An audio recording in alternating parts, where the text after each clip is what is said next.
Bonjour à tous. Merci beaucoup Adeline de m'avoir invité à représenter Euronext, l'année où il faut se dire la vérité. Je vous avoue que j'aurais préféré être là en 2023 quand il fallait parler de se réinventer en période de crise. En tant qu'expert des marchés de capitaux, c'est un sujet que je maîtrise assez bien. Mais puisqu'il faut se dire aujourd'hui la vérité, je voudrais en profiter pour tordre le cou à un mythe.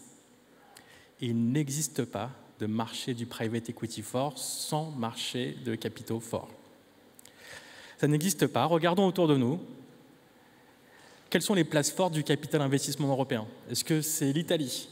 Est-ce que c'est l'Espagne? Est-ce que c'est le Benelux? Non. C'est Paris, Londres et c'est Francfort. La bourse et le capital investissement sont les deux moteurs du capitalisme partagé. Nous servons tous les deux la croissance des entreprises et nous contribuons à améliorer la performance financière et extra-financière des sociétés que nous accompagnons. Nous sommes les acteurs du financement désintermédié qui permet aux entrepreneurs les plus ambitieux de continuer à bénéficier d'un financement de qualité tout en assurant la liquidité du capital. Alors pourquoi ce mythe? Et pourquoi ce mythe est-il aussi fort en France alors que la place de Paris est la première place boursière d'Europe? Alors que les sociétés cotées à Paris pèsent plus de 140% du PIB français, un record historique. Alors que les sociétés cotées à Paris représentent plus de 9 millions de salariés, 4,5 millions d'actionnaires individuels, 3 millions de salariés actionnaires, et que nous avons un bassin d'investisseurs le plus dense et le plus diversifié de tous les pays européens, et d'ailleurs que l'Europe entière nous envie. Pourquoi ce mythe? Eh bien, peut-être parce que l'industrie du capital investissement en France est encore un peu jeune. Elle est encore un peu jeune et elle a connu une croissance formidable ces 15 dernières années. Elle est accompagnée par un volontarisme politique exemplaire, un soutien d'une grande pertinence et d'une grande efficacité de Bpifrance, aussi de la Caisse des dépôts. Oui, la croissance du capital investissement en France a été remarquable, mais la question qu'il faut se poser désormais, c'est de quoi avons-nous besoin pour continuer à grandir? De quoi avons-nous besoin pour continuer à grandir quand la croissance des actifs sous gestion est devenue décorrélée de la capacité du M&A à servir vos exits?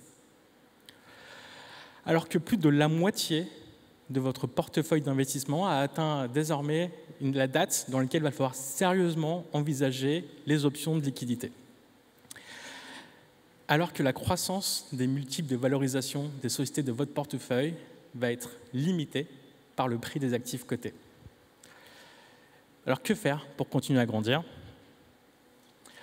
Eh bien, tout d'abord, il serait nécessaire d'enrichir les options à votre disposition pour matérialiser le TRI. La bourse est une route pertinente pour beaucoup de vos actifs. Et regardons les grands fonds anglo-saxons. Ils ont tous une équipe spécialisée dans les introductions en bourse. Il est peut-être temps que l'industrie du capital investissement en France se dote également d'un savoir-faire d'excellence et d'une culture de dual track. Le timing est idéal, ça a été rappelé par Nicolas en introduction.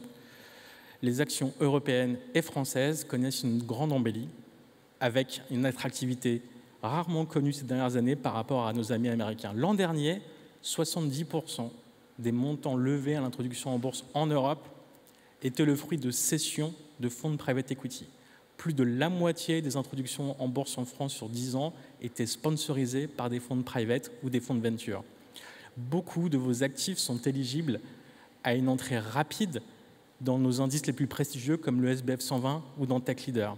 Et les modalités d'IPO en France ont été grandement modernisées, tout comme l'attractivité des exits avec la loi attractivité et le Listing Act.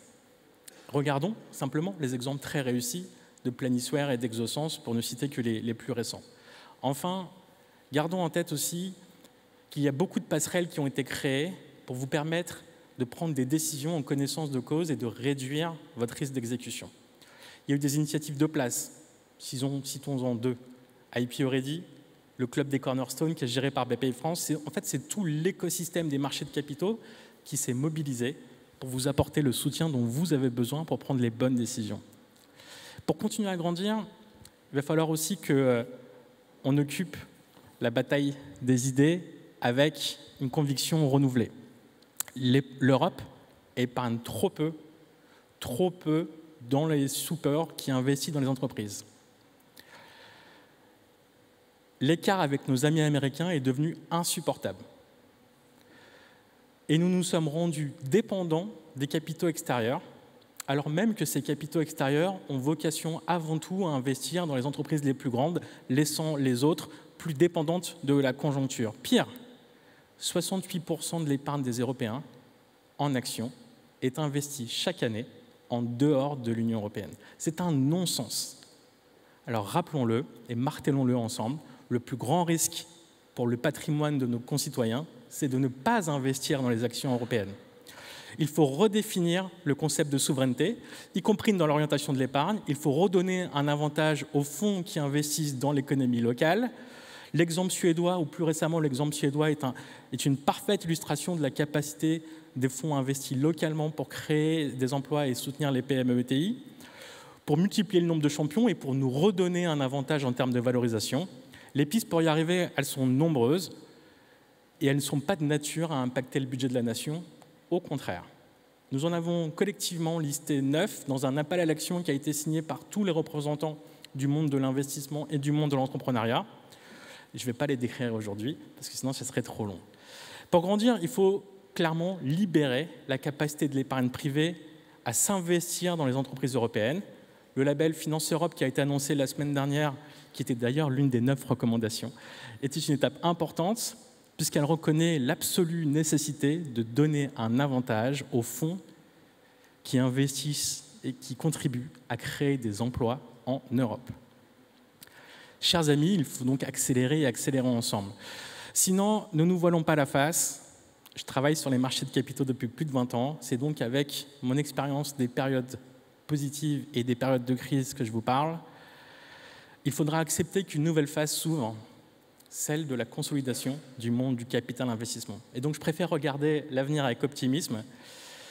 Quand je regarde tout ce qui a été fait ici depuis la naissance de PPI France et tout ce qu'il reste à faire pour libérer l'épargne privée, je me dis qu'on a encore un rôle à jouer. Et donc, pour citer en conclusion notre cher ministre de l'économie et des finances, les Européens épargnent beaucoup et ils aiment l'Europe.